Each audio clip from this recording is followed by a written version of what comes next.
गिरधा जी के गुणों का गायन करते हुए परिक्रमा करते हैं। इधर देवराज इंद्र की पूजा बड़े लंबे समय से होती चली आ रही थी, परंपरा थी।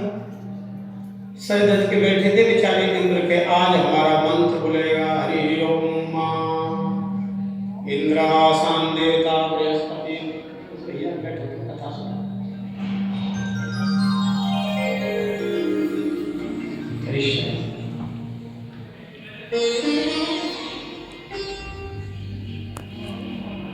इंद्राय आवाहयामि स्थापयामि पूजयामि कहेंगे ब्रजवासी, लेकिन इंद्र का किसी ने याद नहीं। जहां करके देखा कि कब बुलाने, लेकिन अब बुलाने की कोई व्यवस्था ही नहीं थी। वहां तो हो चुका था, भारी बुरा लग गया इंद्र को। अच्छा, वैसे भी किसी व्यक्ति को छोटी छोटी बातों में आप पूछते रहे और कोई बहुत बड़ा काम कर डालो पूछो ही मत, तो स्वाभाविक रूप से जीव तो जीव ही है, उसको बुरा लग जाता है कि देखो इस बार तो हमसे पूछेंगे।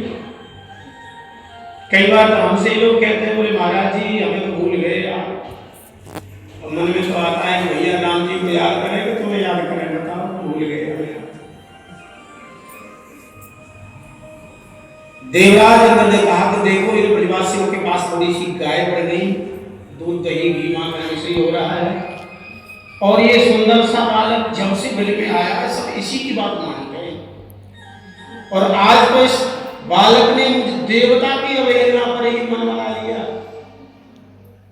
एक पहाड़ की पूजा करा दी और मेरी पूजा बंद करा दी। इसका परिणाम तो इसको जरूर दूंगा और इसके साथियों को भी, सभी को जरूर दूंगा।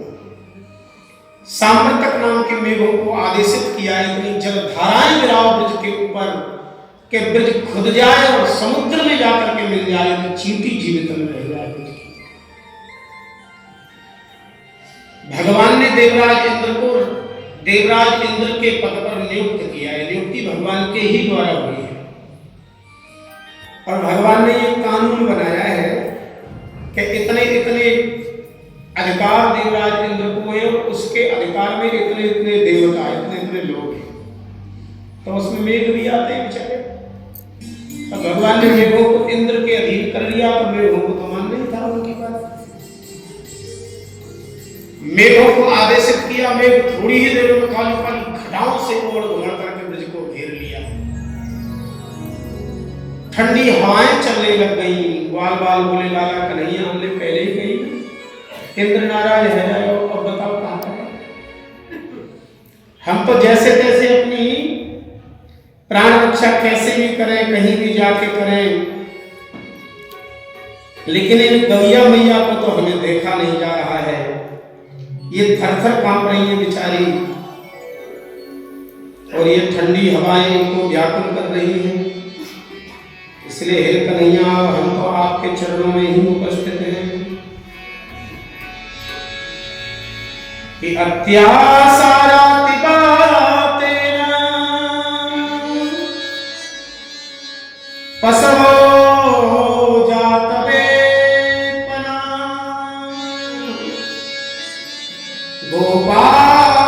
गोपालोक्यश्च सीतार्का गोविंदम शरणं ययो। ये तेज हवाएं, तूफान, आंधी, बारिश, ये गाय और हम सबको व्याकुल कर रही है। हे गोविंद, हम आपकी शरण में आ गए। कृष्ण कृष्ण महाभाग त्वन्नाथं गोकुलं प्रभो त्रातुमर्हसिते वान्नां कुपिता भक्तवत्सल।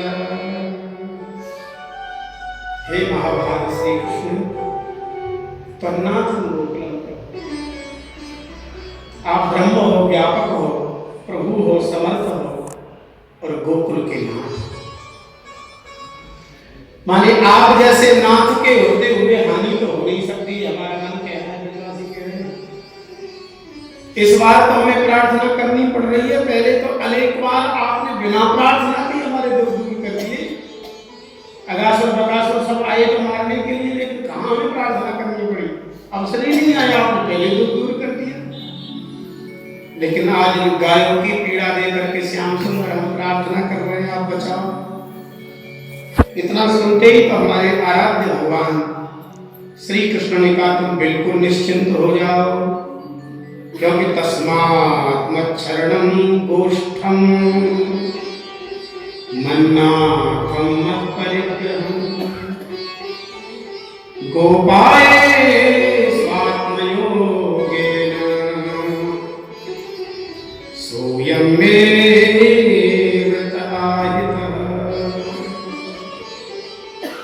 हमारे आराध्य भगवान कहते हैं ये जो जितना भी गोष्ठ है ये मेरा है।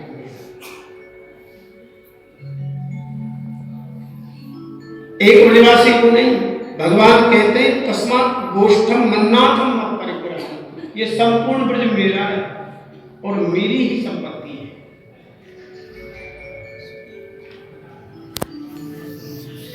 इस ब्रजमंडल में रहने की और ब्रजमंडल की रक्षा करने का मैंने व्रत ले रखा है। सोयम में व्रत आहितः, इसलिए हे ब्रजवासियों, जो अपना व्रत खंडित करता है, अपने संकल्प को तोड़ता है, तो अपराध तो उसको भी लगता है।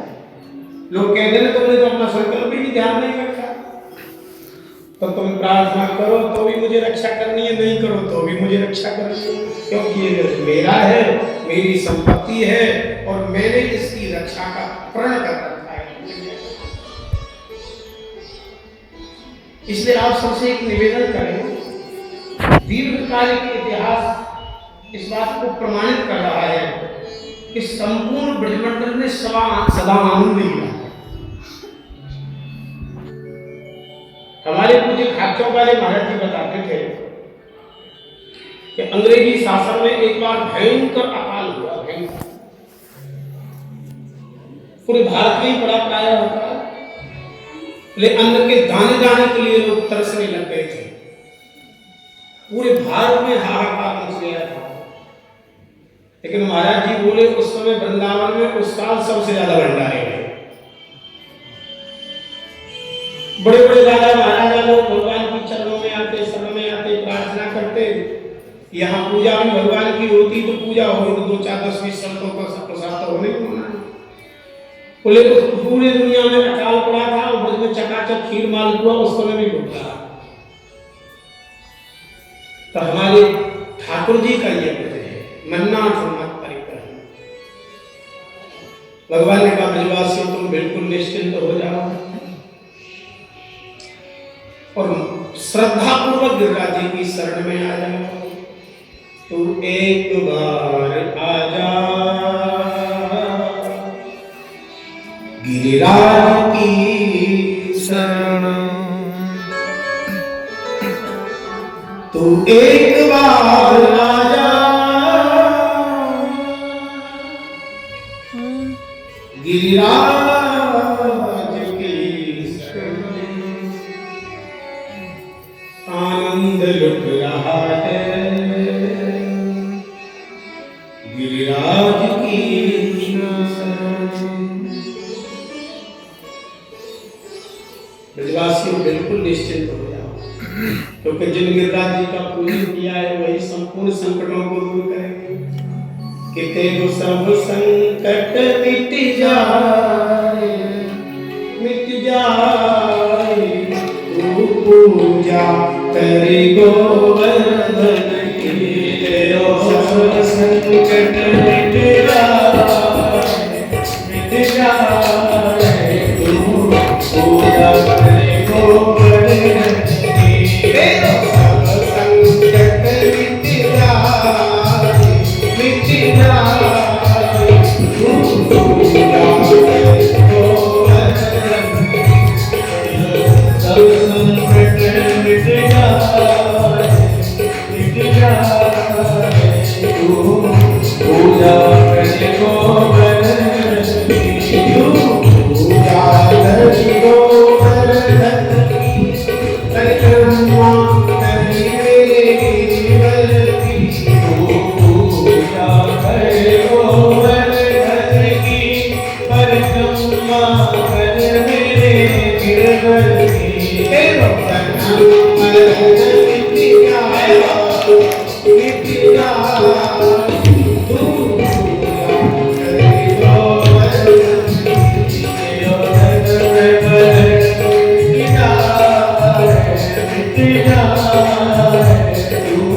सब राधा कुंड कृष्णा सब राधा कुंड कृष्णा मन सी राधे जुको ध्यान ओ मन सी राधे जुको ध्यान जो इनकी शरण में आए ओ आए चापूर्ण हो मैं जो इनकी शरण में आए ओ आए आओ मैं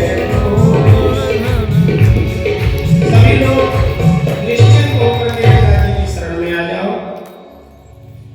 गिरिराज जी सबके संकटों को काट देंगे। अपनी अपनी उपयोगी सामग्री भी ले आओ। सभी ब्रजवासी गए, उपयोगी सामग्री लेके गिरिराज जी की शरण में आए। भगवान एक गुफा में प्रवेश करते हैं और खेल ही खेल